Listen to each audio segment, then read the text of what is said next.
video. We need to stay positive, as what I was speaking about before, but also we need to be thinking about how you can take care of yourself to improve yourself, and as far as what you can be doing for you to make yourself stronger to be able to beat this fight that you're going through. And 4 things really typically has to do with you developing cancer or fighting cancer. Okay, number 1 is our environment. People say like over 100 and some years ago, you didn't hear about cancer as much because you didn't have all the pollution in the air, all the gases and the fumes coming from airplanes, from cars, automobiles. You've got lead, you've got fluoride that's in our water. Also, you have got pesticides that people are spraying our foods with. All these chemicals, over 90,000 different chemicals came out in the last decade. We're somehow breathing in or eating or taking in somehow, and your body is trying to fight those chemicals. Okay, so you need to be as healthy as you can be so your body can fight off that stuff. But if your body is weak because you're not eating the right foods, because you are smoking or drinking or putting all these other toxins in your body, those kind of things that you're doing, maybe you're not getting enough sleep at night. That's very important. That your body needs, you're going to be weak in those areas, and then when you get toxins into your body from whatever it may be, then your body can't fight as well. Every single one of us has a cancer cell in our body. We all have a cancer cell.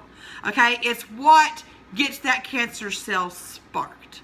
And like I just said, if your body is super weak because you're not taking good care of it, then when you get certain toxins into your body, you're not going to be able to fight that off as well because you're not as in the shape that you need to be in. So we need to start today being prepared about how to get yourself in shape so that way you can prevent yourself from getting cancer.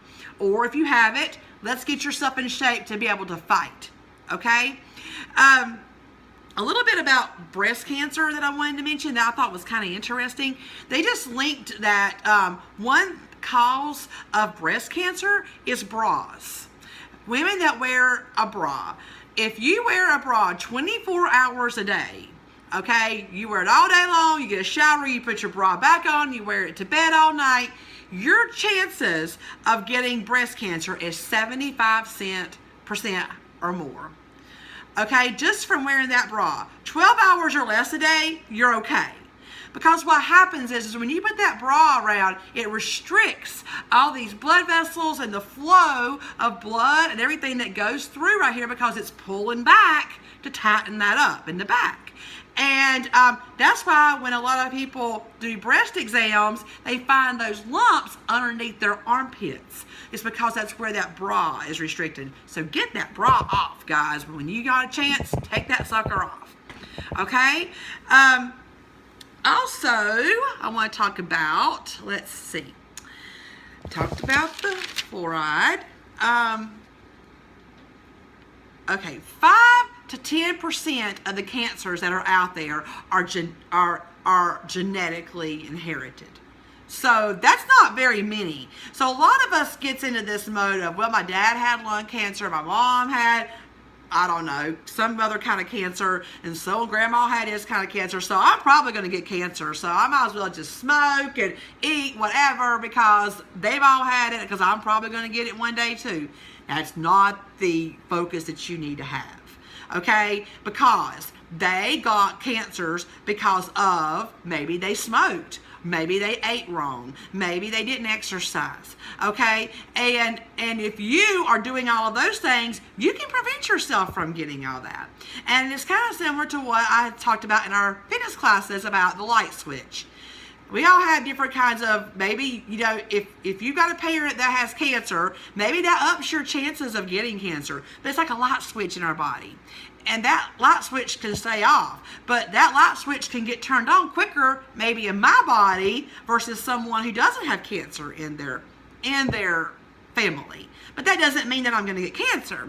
It just means I need to help prevent myself from it and take care of myself a little more than maybe a normal person should, so I don't end up with that. It is a money-making thing. There's a lot of money made in cancer as far as pharmaceuticals go. I know one shot that Craig gets a month is $5,000 a month. Thank goodness for insurance, but it is. That's one shot. You've got pharmaceuticals that's making money, you've got doctors, and you've got hospitals, you've got organizations. You can research American Cancer Society online, and you will see that American Cancer Society only gets 16 to 18% of their money that comes in goes to research. The other 80% goes to fund the people, the CEOs and the people that work for the company, commercials, advertisements, that kind of thing. So only 16 to 18% of that money goes toward research on cancer. So does that tell you where a lot of this money is going? To people's hands. Okay, so we've got to be careful, and you've got to be smart. There's a lot of doctors in it that are really in it for their heart, and they're really that's their focus. Okay, and that's awesome. It's kind of hard to find doctors like that, though. A lot of doctors are in for it for the money, and it's kind of like an insurance agent or whatever, a salesman. They're going to try to sell you the biggest thing so they can make the biggest commission. Okay, so if they can prescribe you a medicine that you could take that's going to cost you $10 a month, that's going to do the same as that $5,000 shot, but they're going to make money off of commission, which do you think that they're going to, prescribe you? Probably that shot, because they're going to make more money off of it. Now, that's more painful for you, the patient, more money for you. Okay, and then you got side effects that come from all this. So it's just a big circle that kind of gets a little crazy sometimes. So just be careful of your doctors and make sure that you are happy and questioning every single thing that they're doing. As far as ask questions, because it's your right to be able to do that. Even our food organizations are making money off of cancer. In 2010, KFC started this huge thing during October Breast Cancer Awareness Month, where they turned their fried chicken bowls, their buckets, pink. And every time you buy a bucket of chicken, they donated 50 cents to the American Cancer Society. Okay? Fried chicken, guys, that's bad for you. That is so bad. The grease and the oils and all of the stuff that's put in there, that's just making your body sick. But now we're going to help you try to prevent cancer. So it's kind of like the whole diet soda thing. The more diet sodas you drink, the more you're just making yourself bigger, because the drug, that's in diet soda, aspartame, I had to think about it for a second, it's the same drug that they give cattle to make them gain weight 3 weeks before slaughtering.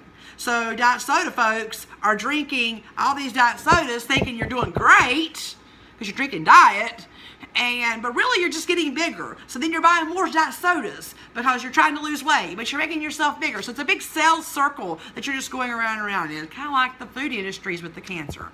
We'll donate so much of our money to the Cancer Society, but come get our food, because our food's what's causing it. Okay? You gotta think about all this, guys. Chemotherapy, radiation, surgery, and all that stuff, it definitely has its negative parts to it. I mean, it has its positive too if it works, and that's great. Like it worked with Craig, so it was wonderful. But with chemotherapy, it will kill the cancer cells in your body and everything else that's in your body too. So that's why a lot of cancer patients don't die from the cancer. They die from infections that they pick up along the way, because it just wipes your whole body out and you can't fight anything. So it's not healthy at all for your body. And so, I want to question, if you do have cancer, is that a last resort that you need? Because if it is, then and you think it's okay, then maybe you should go for it. But research that out some. Radiation is radiation. So when someone goes in to have radiation done on their body, radiation is the same thing as putting yourself in a microwave. And so it might be killing the cancer, but you're putting radiation out into your body, okay, which is not healthy either. So it's like you're damned if you do and you're damned if you don't situation. And then surgery, if it's good, that's great, unless there's complications that come along with it. So that's kind of what I wanted to go over just a little bit about, was just how you can prevent it. Cancer is such a crazy topic, but if you can prevent it, why not? And then you don't have to worry about all these other decisions that you're making: chemo, radiation, and surgery. Okay, so the 4 things that you need to be focusing on right now is eating healthy. Get rid of the fast food, and I'm talking to myself too. Fast food, your sugars, and all that stuff, and start eating as much vegetables and protein that you can to give yourself all of the vitamins that you need. If you don't have cancer, if you do have cancer, do this too, because this is going to help you fight and make you feel better. Leafy vegetables are your best. Spinach and broccoli and broccoli's not really leafy, but fresh vegetables, okay, all right, is your best if you can do them without cooking them. But however, just to get your vegetables in is fine. So you need to get your good, healthy foods in. Exercise is key. I don't care if you've had chemo and you are just wiped out, tired, you need to take some part of your day and just get up and walk. If it's just walk around the kitchen or walk around your house or just go down your stairs, okay? If you're healthy and you don't have cancer, then you need to be doing something like coming to my classes and doing some dance fitness or doing some pound, or maybe it's going out walking. But whatever, you got to get moving, because when we sit and you don't move and you're just laying around all the time, your bloodstream and everything is just kind of like at a halt. And things like clots and stuff like that start to it ups your chances of getting those things. But if you're up moving around, it makes things flow a lot better. Okay, kind of like an example I like to use is if you ever had a really bad sinus infection, or your head's just so full of that junk and you can't even breathe, and then you go to the shower and you get a hot shower and all that steam and stuff gets all that going inside your head and it gets it draining and you feel so much better. That's how exercise is on our body. You feel slumped, you feel crappy, you don't feel like getting up doing anything, but once you get up and you start moving around and everything starts flowing, you feel so much better about yourself and your body. Okay, so get moving, guys. Food, exercise. 3rd thing is sleep.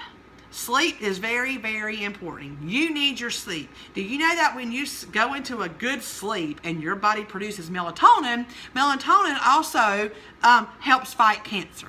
But if you're sleeping with a light on, or you got your phone over here that keeps lighting up while you're sleeping, light helps minimize that melatonin from producing.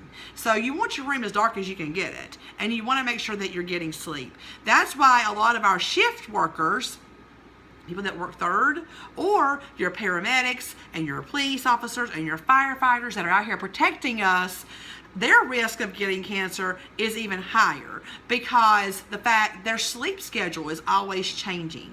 And it's hard to go to sleep when it's daylight outside. I've tried, because I've worked third before, and it's very hard. So that's one reason why I look up to all of our service people so much. Not only are they protecting you, but now they're putting themselves at even a higher risk. So try to get sleep as much as you can.